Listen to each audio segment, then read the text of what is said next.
Greetings, my dear listeners. Today I invite you on an unusual journey to the place where human imagination meets the silence of the universe. Imagine, you are sitting under the night sky and far away the cold lights of galaxies shimmer. In the silence, a thought arises. What if right now among those stars, someone is trying to speak to us? This idea is not new. For centuries, philosophers, poets, and dreamers repeated it, but only in the 20th century did humanity finally acquire the tools to attempt to hear this hypothetical voice from space. Thus was born the initiative beautifully named SETI, Search for Extraterrestrial Intelligence. But before diving into the history of projects and experiments, let us ask, why did we ever believe we might not be alone? For centuries, Earth was thought to be unique, the only center of the cosmos. Ptolemy's geocentric model reigned supreme. All celestial bodies revolved around Earth, with humanity at the center of divine harmony. It took the courage of a few minds, Copernicus, Galileo, Giordano Bruno, to shatter that illusion. Copernicus showed that it was the Earth that orbited the sun. Galileo lifted his telescope to the heavens and saw Jupiter's moons, mountains, and craters on our moon. The heavens were not perfect crystal spheres, but material worlds. Bruno went further still. He dared to claim that stars were suns like ours, with planets possibly orbiting them, perhaps even inhabited ones. His ideas were too bold for his age, and he paid a terrible price. But when we look at today's star maps, can we deny how right he was? In our day, we know thousands of exoplanets. Some lie in what scientists call the habitable zone, where liquid water could exist, and with it, the possibility of life. But long before these discoveries, humanity was haunted by the same question. Each time we looked into the night sky, with its countless lights stretching beyond imagination, we asked, can it really all be empty? Are we truly the only ones? These questions are not only scientific, they are deeply philosophical. If we are alone, does that mean life is unimaginably rare, a miracle that happened once? Or, given the vastness of the cosmos, should life be expected everywhere? And if so, then where is everyone? Why haven't we heard a single clear signal? This is the Fermi paradox. In the mid-20th century, physicist Enrico Fermi posed his simple, devastating question. Where is everybody? If intelligent civilizations are plentiful, why don't we see evidence of them? Are they too far away, their signals too faint? Or perhaps they existed but vanished, unable to survive the challenges of their own history. That is why SETI projects stir the imagination. They are not just about science, they are about our longing not to be alone. They embody our hope to hear even the faintest whisper from the stars, proof that intelligence is not a cosmic accident, but a natural outcome of the universe. When young astronomer Frank Drake pointed a radio telescope toward Tau Ceti and Epsilon Eridani in 1960, he knew the odds of success were minuscule. The experiment, Project Ozma, did not detect any signal, yet it made history. For the first time, humanity deliberately turned to the cosmos and asked, is anyone out there? Think about it. One telescope, one idea, and suddenly millions of people, after reading about it in the newspapers, looked at the sky differently. That moment blurred the line between science and myth.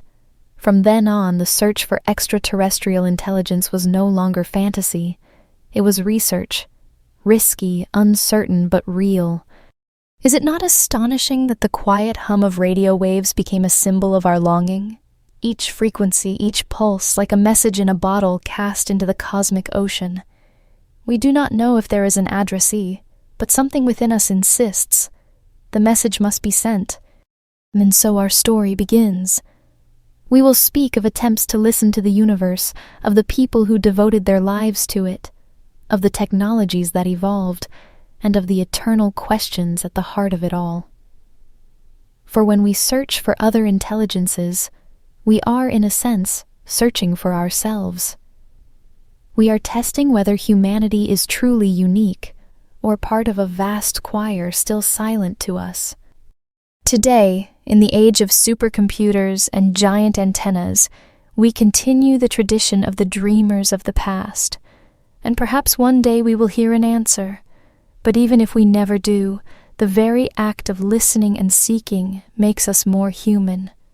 After the first tentative steps and bold ideas about the plurality of worlds, humanity entered the mid-20th century with a new set of tools: radio, antennas, telescopes. Suddenly these opened the possibility of listening to the cosmos not only with our eyes but with our ears. And it was precisely then that the idea of the first true experiment to search for extraterrestrial signals was born. In 1960, a young astronomer named Frank Drake took a step that seemed almost reckless. Using a radio telescope at the National Radio Astronomy Observatory in Green Bank, West Virginia, he pointed it toward two sun-like stars, Tau Ceti and Epsilon Eridani. The experiment was called Project Ozma, after the Queen from the Land of Oz, a symbol of the mysterious and unattainable. Drake understood the odds of success were minuscule, but did that stop him? For the first time in history, a human deliberately tried to hear a message from the cosmos. The receiver was tuned to about 1420 megahertz, the hydrogen line, a universal marker throughout the universe. If intelligent beings were to choose a common channel, surely they might begin there. The idea was simple, elegant. Listen where it might make the most sense. No signal was found, but the world learned of Project Ozma. Newspapers wrote of it with wonder, and some with mockery. Scientists debated, was this serious science or imagination at play? For Drake and his colleagues, the answer was clear. This was the beginning of a discipline. From that moment, the search for extraterrestrial intelligence ceased to be fantasy and became a scientific pursuit. Drake soon became a central figure in this field. In 1961, he proposed what would later be known as the Drake equation. At first glance, it looked like nothing more than a formula, but in truth, it was a philosophical instrument, a way of structuring our ignorance. The equation seeks to estimate the number of civilizations capable of communication. It includes factors such as the rate of star formation, the fraction of stars with planets, the number of planets in habitable zones, the probability of life arising, the probability of intelligence developing, and the lifetime of civilizations capable of radio communication. Every factor in that formula is uncertain, yet its very existence made people think, we can talk about this seriously. We can at least try to imagine how many neighbors we might have. Some scientists filled in optimistic numbers and got millions of civilizations. Others were pessimistic and arrived at less than one. But the crucial point was that the discussion itself entered the realm of science. Is it not remarkable that a formula without numbers filled with unknowns could change our perception of the universe? It showed us that even questions without clear answers can be framed rationally and rigorously. Project Ozma inspired follow-up experiments. By the 1970s, larger-scale surveys began, more radio telescopes joined, and international initiatives took shape. But those first weeks of listening in Green Bank became a symbol. There, in the hills of West Virginia, a handful of people sat by their receivers and waited. Perhaps now, at this very moment, we might hear another voice. Can you imagine the tension? Every burst of static, every flicker of signal stirred emotion. Could this be it? Could this be the first contact? And yet the equipment would soon reveal, no, just terrestrial interference, radar echoes, signals from satellites. And silence returned. But this silence was different. It resonated with expectation. Frank Drake once said, "The silence of the universe is not defeat. It is an invitation to keep listening." Those words became a motto for many who followed him. For in the search, the result is not the only thing that matters. The process itself has meaning. Every night of observation, every hour at the telescope reminds us how vast and mysterious the universe truly is. Thus, the latter half of the 20th century gave birth to a new branch of science. It did not arise from necessity, but from curiosity and longing. And when we think about it, that is profoundly human, to search for those who may never answer. For in searching for them, we discover more about ourselves. After Project Ozma, the world did not change overnight. Many saw it as a curious episode, the imaginative gamble of a young astronomer, but the seeds had been planted. In scientific circles, people began to talk about the possibility of a systematic search for extraterrestrial signals, and just then, radio astronomy was opening new horizons. The 1960s and 1970s became a time of rapid development for radio telescopes. Giant dishes rose across the globe, Arecibo in Puerto Rico, Jodrell Bank in England, Soviet radio arrays in Yevpatoria. These instruments allowed humanity to listen to the cosmos with unprecedented sensitivity. Each new machine seemed to draw us closer to the mystery. If signals existed, at last we had a chance to detect them. But as capabilities grew, so did skepticism. Critics asked, "Why bother? Don't we have more urgent problems on Earth? We are spending millions of dollars to listen to silence." Enthusiasts countered, "It is precisely because we do not know who is out there that we must search." This tension between practical utility and the thirst for knowledge would follow SETI throughout its history. In the 1970s, the first large-scale projects took shape. Arecibo, the largest radio telescope of its time, joined the hunt. Its colossal 300-meter dish gathered whispers from the depths of space. Imagine it, a massive bowl carved into a tropical valley, like the ear of the planet turned toward the stars. From that moment, SETI was no longer merely symbolic. It was a serious technical endeavor. At the same time, scientists debated search criteria. Where exactly should we listen? Which frequencies might carry a signal? One popular idea was the water hole, the range between the hydrogen line and the hydroxyl line. Symbolically, hydrogen and oxygen together form water, and water is essential for life. Perhaps other civilizations would choose to broadcast there. Alongside technical questions came philosophical ones. If we did detect a signal, how would we recognize it? What if it turned out to be nothing more than noise? Or, conversely, a complex structure beyond our ability to decipher? The answers were uncertain, but the very act of posing them elevated the science. During these years, Frank Drake continued to inspire colleagues. He convened a meeting in Greenbank, joined by Carl Sagan, Melvin Calvin, and others, to sketch the future of the field. The atmosphere of those gatherings was unique. Scientists accustomed to formulas and instruments suddenly spoke of the destiny of civilizations, of humanity's place in the cosmos. These were not just academic meetings, but philosophical conversations beneath the stars. Meanwhile, public interest grew. Magazines ran stories, television programs aired features. While many still saw SETI as exotic, it gradually became part of cultural discourse. People realized that the question, "Are we alone?"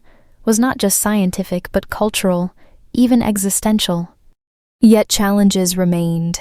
Funding was inconsistent. Many programs relied on the passion of a few researchers. Some projects closed almost as soon as they began, but this fragility gave SETI a romantic aura. It seemed sustained not by money but by faith in the possibility of wonder. In 1974, Arecibo hosted an event that became iconic, the Arecibo Message. A radio signal was beamed toward the Hercules star cluster, encoded with information about humanity. Our numbers, the structure of DNA, a sketch of the telescope itself. The odds that anyone would ever receive it were vanishingly small, but the act itself was powerful. It was our greeting to the universe, not merely waiting for an answer, but daring to begin the conversation. Thus, the third chapter of SETI's story was one of expanding horizons. Technology grew stronger, philosophy deeper, culture richer. For the first time, humanity felt not just like an observer, but like an active participant in a dialogue with the cosmos. A dialogue still unanswered, yet full of meaning. For perhaps the true importance lies not in hearing, but in never ceasing to ask. By the early 1980s, the search for extraterrestrial intelligence was no longer merely the romantic pursuit of enthusiasts. Major institutions, including NASA, stepped onto the stage. It seemed that humanity was ready to invest real resources into answering one of the oldest questions: are we alone in the universe? Several large projects took shape in these years. NASA launched the High-Resolution Microwave Survey, an ambitious effort to scan the skies with the most sensitive radio telescopes, systematically surveying millions of stars. Tens of millions of dollars were earmarked for the program. For science, this was a breakthrough. For the first time, the U.S. government officially recognized SETI as a field worthy of significant funding. Meanwhile, in the Soviet Union and elsewhere, parallel studies were underway. Soviet radio telescopes in Crimea and the Caucasus conducted their own experiments. Interestingly, during the Cold War, SETI became one of the rare fields in which American and Soviet scientists could communicate relatively openly. For if someone was out there beyond Earth, that discovery would belong to both us and them. But as expectations grew, so did skepticism. In the U.S. Congress, critics derisively referred to SETI projects as a hunt for little green men. They demanded accountability. Where were the results? Why spend millions on listening to the cosmos while earthly problems remained unresolved? The rhetoric was effective. In 1993, just a year after the High-Resolution Microwave Survey began, Congress voted to end its funding. The program was shut down. For many, it was a painful blow, as though the dream of scientific SETI had been rolled back. Yet the work did not stop. Scientists deprived of government support turned to private sources. In the 1990s, initiatives funded by philanthropists and foundations emerged. One of the most prominent was Project Phoenix, a continuation of NASA's work but funded privately. The lesson was clear. Even without government budgets, passion could sustain science. At the same time, public perception of SETI evolved.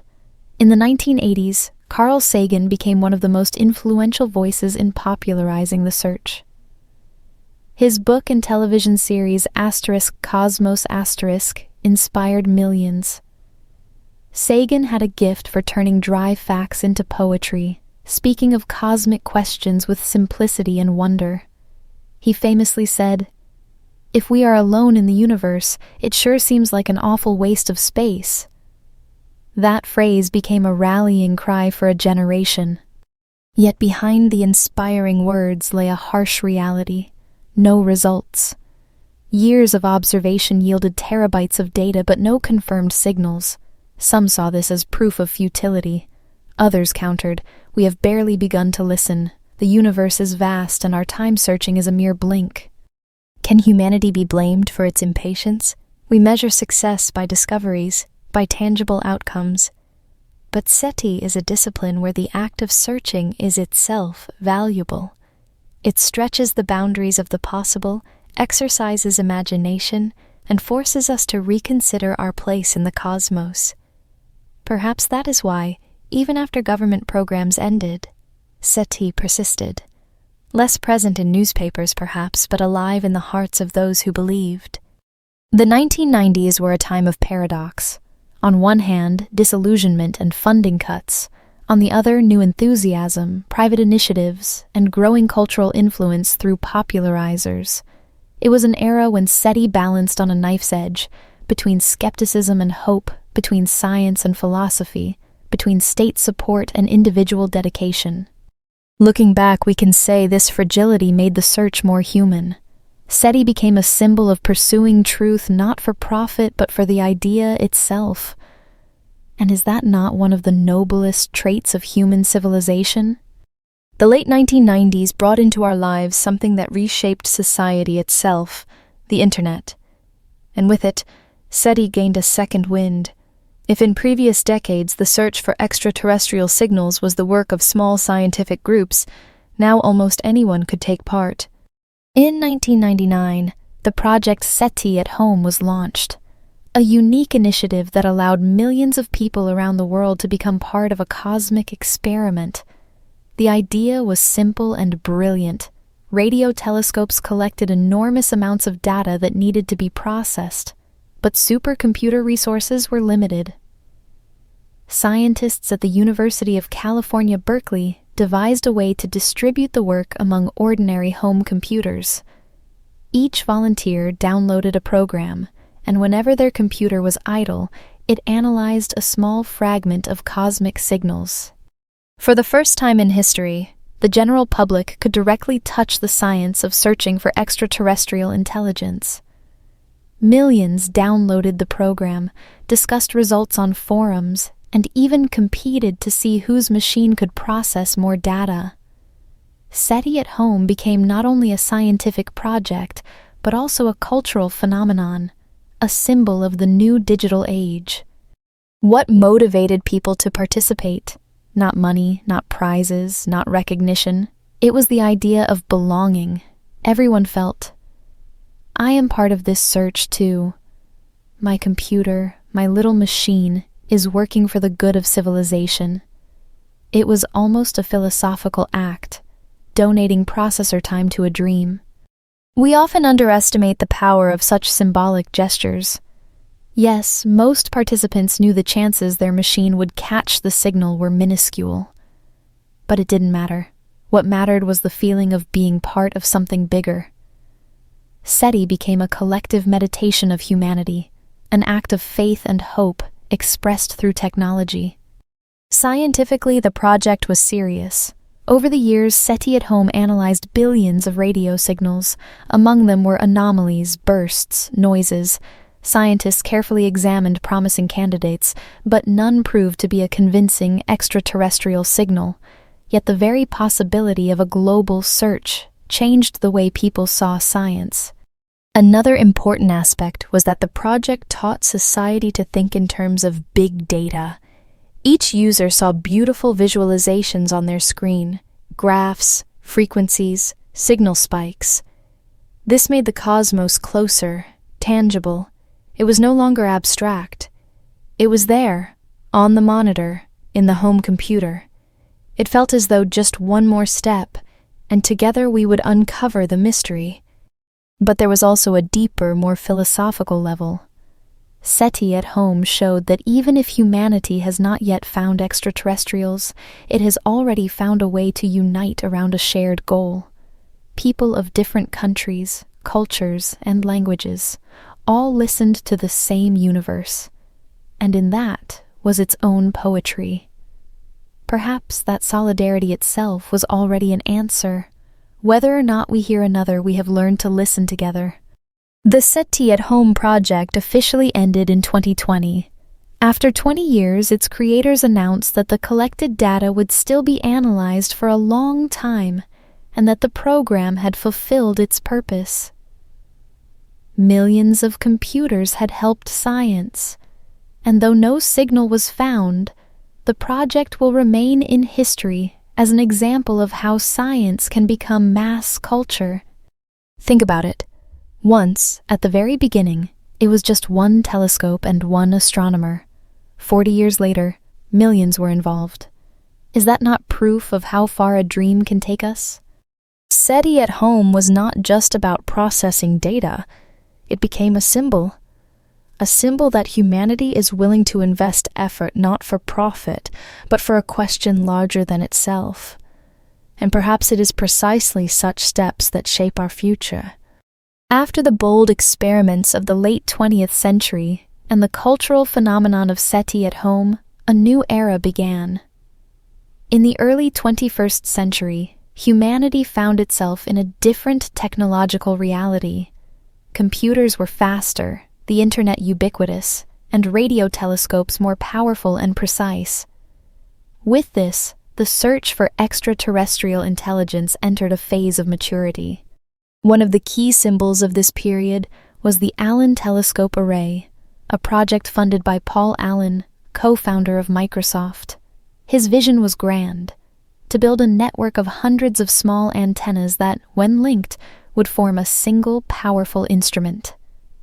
Unlike a single giant dish, this array could scan multiple regions of the sky at once, offering flexibility and scale. The Allen Telescope Array represented a shift from romantic, one-off experiments to systematic, long-term, technology-driven science.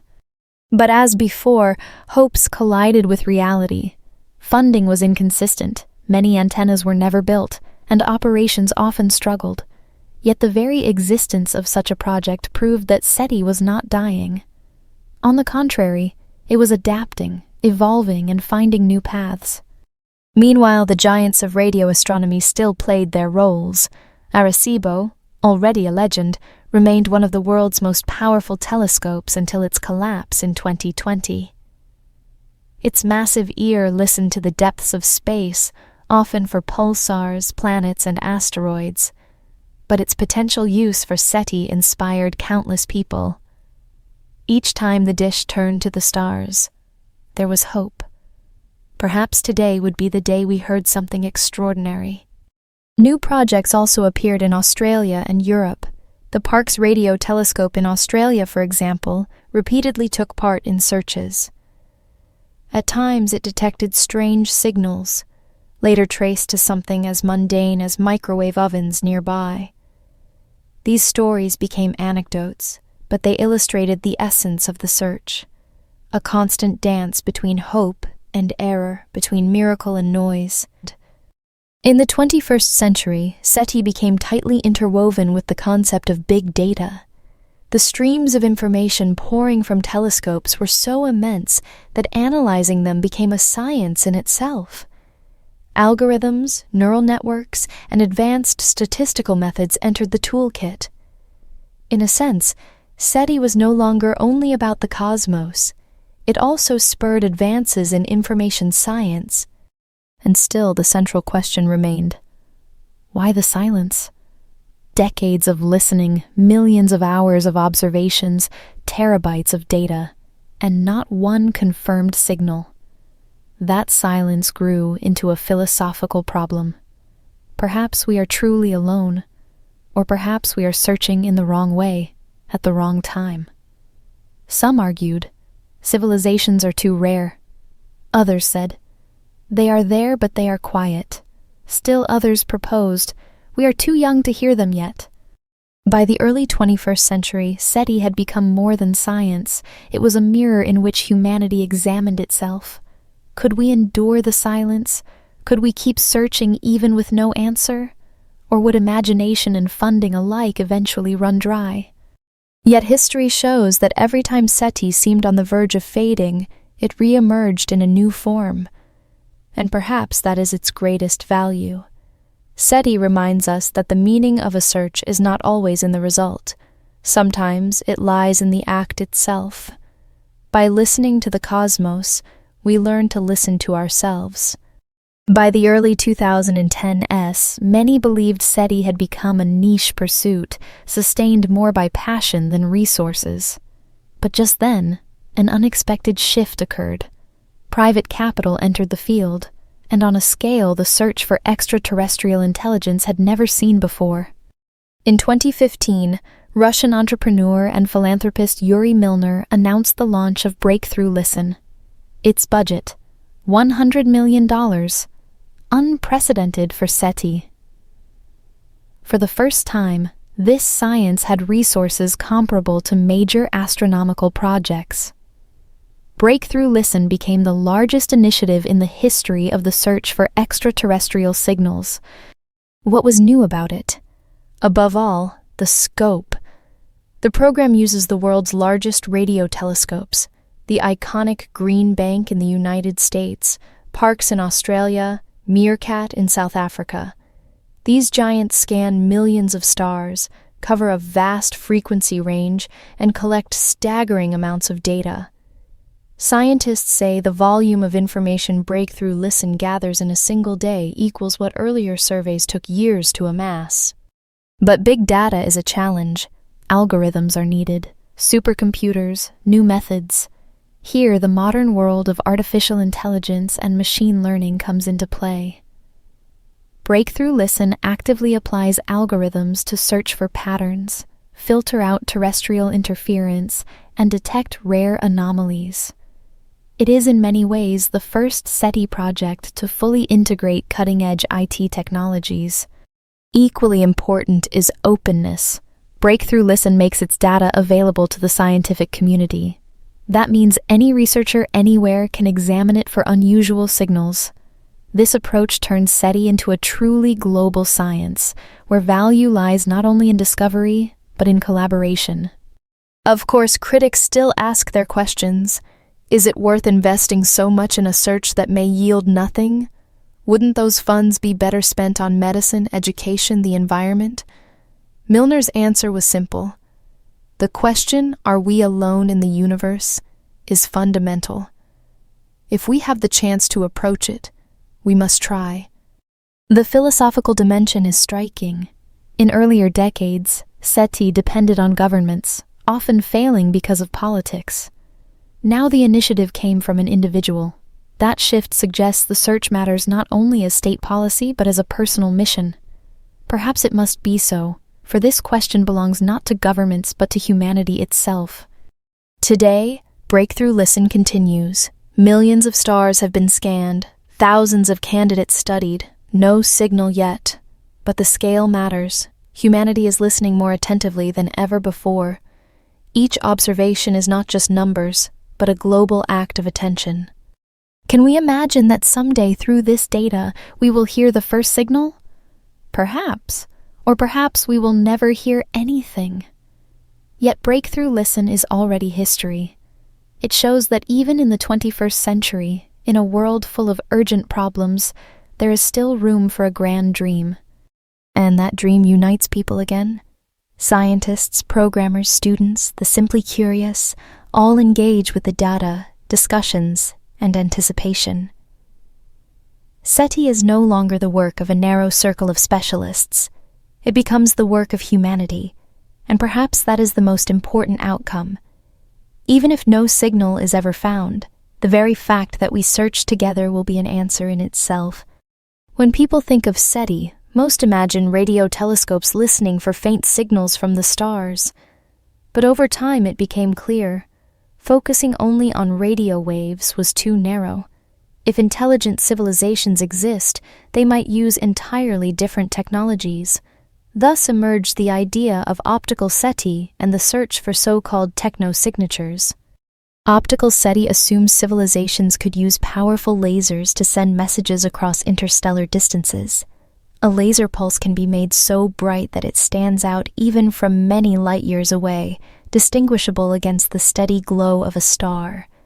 By the late 20th century, the first projects were already underway. Small telescopes scanned the skies, searching for short, sharp flashes of light, potential beacons from distant neighbors. Skeptics asked, "Why lasers? Why optics?" Supporters replied, "We do not know what technologies others might use. We must search in every domain." This carried a deeper point.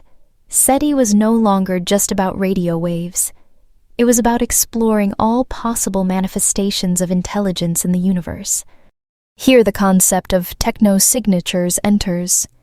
Just as biologists seek biosignatures, traces of life like oxygen or methane in planetary atmospheres.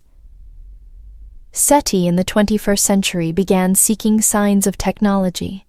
These might be unusual emissions, unnaturally smooth spectra, or strange dimming of stars. One of the most famous cases was Tabby's star, an object whose brightness fluctuated so oddly that some speculated it might be giant constructions like Dyson spheres built by an advanced civilization. Later studies pointed to dust clouds or comets as explanations, but the very fact that the scientific community seriously debated artificial megastructures was telling. It marked a widening of the search, from radio signals to any anomalies that might hint at intelligence. In this way, SETI became increasingly interdisciplinary. It now involves not only astronomers but physicists, computer scientists, biologists, and engineers. Each new hypothesis inspires new search methods. Perhaps civilizations leave industrial footprints, excess infrared radiation, for instance, or pollutants in planetary atmospheres that could not arise naturally. These too can be sought. Universities and small research groups play an important role. Around the world, labs are forming where students and professors sift through telescope data, hunt for unusual patterns, and build models. A new generation of scientists is growing up seeing SETI not as science fiction, but as risky yet real science. And here arises a philosophical question. What does it mean to search for traces of intelligence? Even if no signal is found, the act of searching changes us. We learn to view the universe not just as physical matter, but as a possible arena of cultures and technologies. We acknowledge that humanity is not the only conceivable outcome of evolution. Some ask, what if we are wrong? What if no technosignatures will ever be found? Yet that does not diminish the value of the search. As Carl Sagan said, absence of evidence is not evidence of absence. Our ignorance is not a reason to give up, but a reason to keep going. Today, optical SETI and technosignature searches are no longer fringe ideas, but parts of serious astronomy. Telescopes increasingly incorporate them into their programs. This represents a new stage in SETI's evolution. It is no longer simply hunting for radio signals, but exploring the cosmos through the lens of intelligence. And perhaps this is the true beauty. We are not just listening or looking, we are learning to recognize the unusual, to ask new questions, to expand the boundaries of the possible. Even if no laser pulse or Dyson sphere is ever detected, the fact that we searched makes us more attentive to the world. And that, perhaps, is SETI's greatest legacy. In the early 21st century, humanity made a discovery that transformed the very context of the search for extraterrestrial intelligence. Where once we could only speculate that planets like Earth might exist, now we had direct evidence. Exoplanets were no longer a hypothesis, but a matter of statistics. In 2009, the Kepler mission was launched. This space telescope observed tiny dips in starlight, caused when a planet passed in front of its star. The results exceeded all expectations. Thousands of worlds were discovered, from massive gas giants to small rocky planets. Most importantly, many were found in the habitable zone. Suddenly, it became clear. Planets are not rare, they are the rule. Nearly every star has its own system. This changed SETI profoundly. Where before the search resembled shooting blindly into the infinite sky, now we had specific targets. We know which stars host interesting planets. We know where to look. Thus was born the idea of targeted SETI, focusing on exoplanets most similar to our own world. After Kepler, the TESS mission took the baton, and later the James Webb Space Telescope joined the effort. Its sensitive instruments can analyze the atmospheres of distant planets. Imagine, we can detect oxygen, water, methane, the very markers that on Earth are tied to life. For SETI, this means we are no longer just listening into the void. We are listening where life truly could exist. These discoveries revitalized SETI projects. Scientists began pointing telescopes at stars with confirmed planets, especially those in habitable zones. There is something deeply symbolic in this. Once we listened only to darkness. Now we listen to specific worlds, specific addresses. That makes the search feel more real, more tangible. But new questions arose. If planets are common, if nearly every star has its worlds, why do we still hear nothing? This brings us back to the Fermi paradox. Perhaps life is common but intelligence rare. Perhaps civilizations exist but are short-lived. Or perhaps they avoid us deliberately. The philosophical dimension is striking. Knowing of thousands of exoplanets reminds us that the universe is full of possibilities. But that same knowledge sharpens our loneliness. We see countless places where life could exist, yet no evidence of it. It is a strange feeling, hope mingled with unease. And yet, these discoveries made SETI part of big astronomy. No longer only the romance of enthusiasts, it became a vital component of planetary science. For how can we understand our place in the cosmos without asking whether there are others looking up at the sky as we do? Today, thousands of exoplanets are confirmed, hundreds potentially habitable. Each new discovery adds another address to our cosmic directory. Can we imagine that one day, from among these worlds, a signal will be found? Yes, and that makes the search even more compelling. Even if no signal ever comes, the knowledge of so many other planets makes us part of a far larger story. SETI is no longer just listening. It is choosing targets. It seeks not some abstract intelligence out there, but potential neighbors in specific systems. And perhaps this, step by step, brings us closer to an answer. In the mid-20th century, SETI was almost entirely focused on radio signals, but by the early 21st century, the horizons of the search had expanded greatly. Scientists began to ask, what if other civilizations are not sending us signals? What if they exist, but their presence manifests in other ways, through giant structures, through altered starlight, through unusual energy footprints? Thus emerged the idea of searching for megastructures and technogenic traces. The Dyson sphere hypothesis has long been known. Back in 1960, physicist Freeman Dyson suggested that an advanced civilization might surround its star with a vast shell or a swarm of structures to capture its energy. To us, it may sound like science fiction, but from the standpoint of physics, the idea is rational. A star's energy is nearly limitless, and a civilization that has overcome its growth crises might harness it fully. How could such constructions be detected? If a star were partially obscured by a megastructure, its light would change, some energy would be absorbed, and we would see excess infrared radiation. Such stars would show anomalies in their spectra. For decades, astronomers have searched for such signatures. Some objects have indeed raised suspicions. The most famous case is Tabby's star, whose brightness varied in bizarre ways. For a time, even serious scientists entertained the thought, could this be evidence? Later, the explanation was traced more likely to clouds of dust, but the very discussion showed that modern science is willing to seriously consider the hypothesis of artificial structures. This marked a qualitatively new stage in SETI's development. The search was no longer just for signals, but for any manifestation of activity. Another direction is the search for technogenic traces in exoplanet atmospheres. With the James Webb Space Telescope, astronomers now seek chemical elements unlikely to appear naturally, for example, traces of chlorofluorocarbons or other industrial pollutants. For now, this is only a hypothesis, but the fact that it is seriously considered shows the boldness of contemporary approaches. Equally intriguing is the search for anomalous heat, infrared emissions that might arise from planets covered in megacities or sprawling factories. At first glance, it seems fanciful, but was not the idea of Radio SETI once regarded in the same way? Here we confront a crucial philosophical question. What exactly do we consider a signal? Once it meant a clear radio wave, a rhythmic pulse.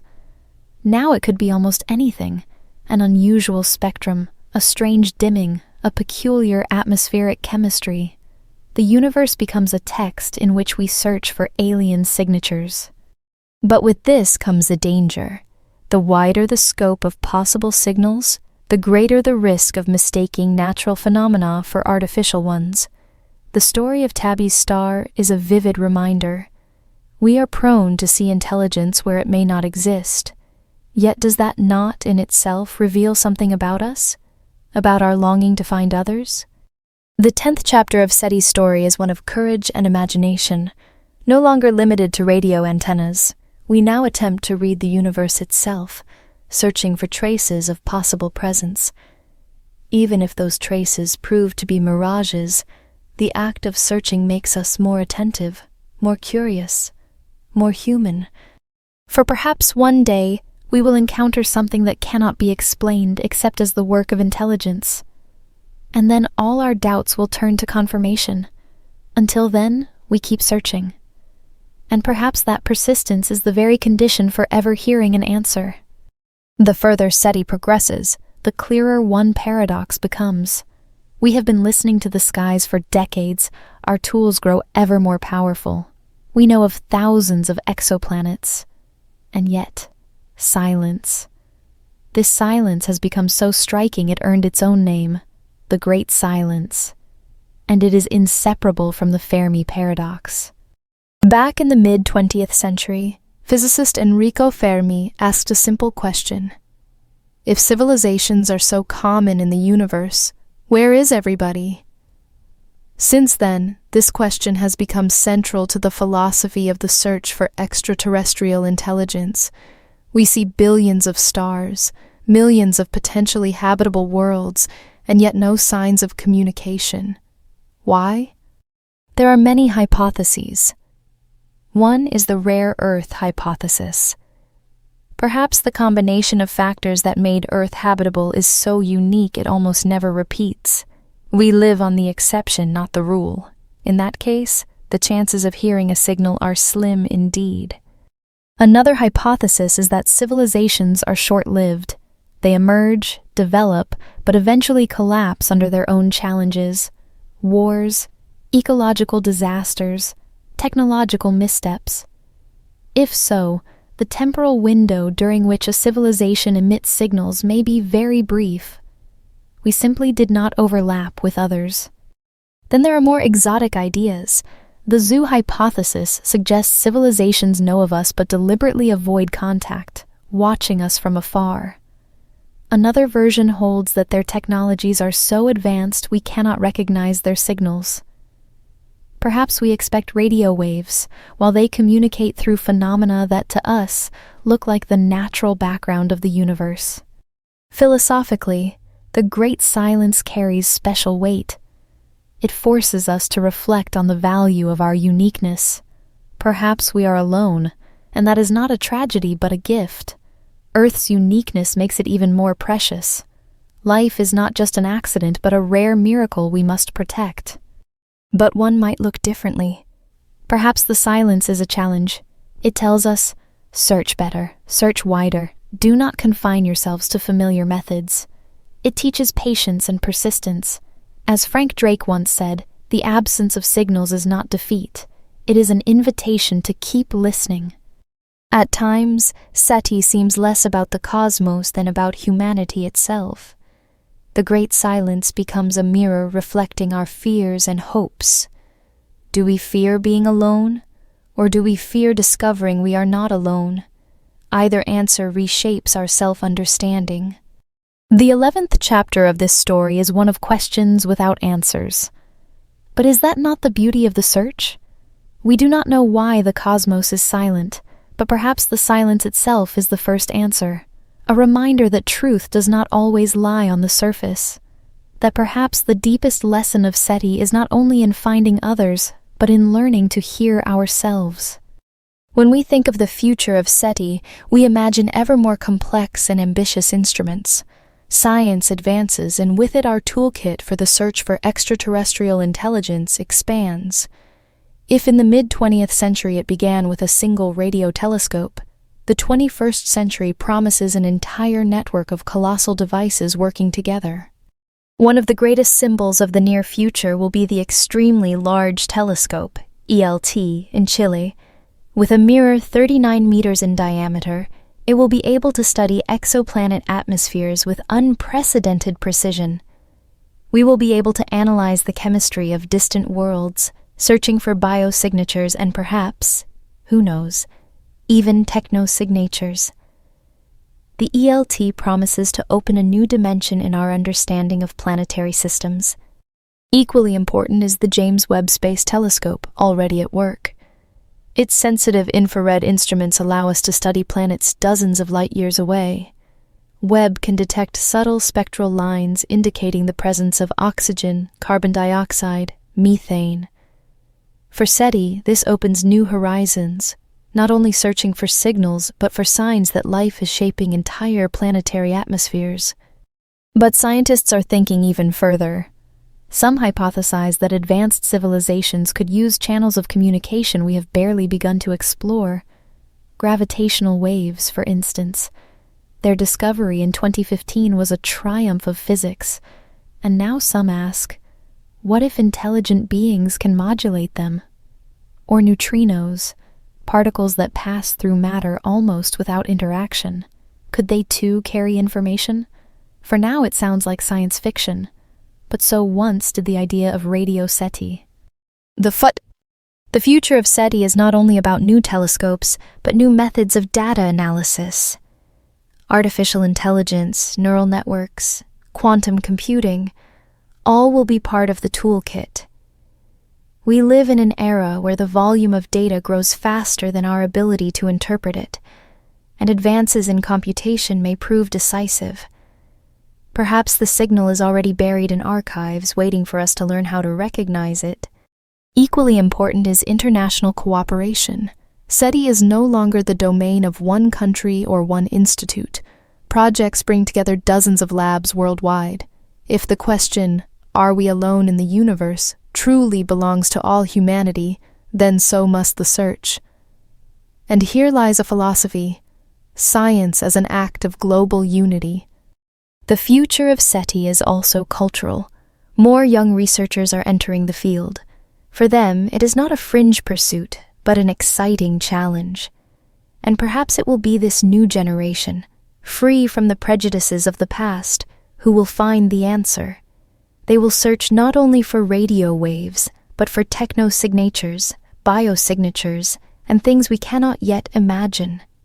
The 12th chapter of this story is about hope. We have found no one yet, but the very possibility of searching inspires. The SETI of the future is not only about the cosmos. It is about us, about our refusal to stop asking questions without ready answers, about our persistence in seeking, even if the universe is silent. Perhaps this is the true meaning. Even if we never hear a voice from beyond, the act of searching will make us wiser, more attentive, and if one day the signal does come, we will be ready to hear it. The end of this story is not truly an end. It is a pause. A moment to look both backward and forward. SETI is not only about the cosmos, it is about us, about our thirst to ask questions, even when answers do not come, about our ability to believe that somewhere among billions of stars there may be a voice unlike any heard on Earth. In the mid-20th century, a few scientists pointed their antennas at the sky and tried to listen. They did not know if they would hear anything. And in that uncertainty lay the power of their act. They began listening. Decades have passed since. Hundreds of scientists, thousands of enthusiasts, millions of people through projects like SETI at home have become part of the search. And all this time the universe has answered with silence. But that silence is not defeat. It has become an answer in itself. It has taught us patience. It has shown us that a search may last centuries, and that is no tragedy. We are not only searching for others, we are searching for ourselves. The question, "Are we alone?" has always at its core been the question, "Who are we?" Each chapter of this story has been a step in self-discovery, from the first radio signals to the concept of technosignatures. From enthusiasts with small antennas to massive international collaborations, from the dreams of a few scientists to the efforts of humanity as a whole. SETI has traveled from romantic vision to serious science, still evolving and growing. Philosophers remind us, sometimes the search itself matters more than the result. That is true of SETI. In listening to the cosmos, we learn to listen to ourselves. We learn to ask questions without simple answers. We learn to value what we already have: life, a planet, the chance to look at the stars. Perhaps one day the signal will come. Perhaps it is already in our data, waiting for us to recognize it. Or perhaps it will never come. But does that make the search less meaningful? The act of searching itself is the mark of intelligence. It is our technosignature in the universe. The conclusion of this lecture is meant to inspire. The cosmos may still be silent, but we keep listening.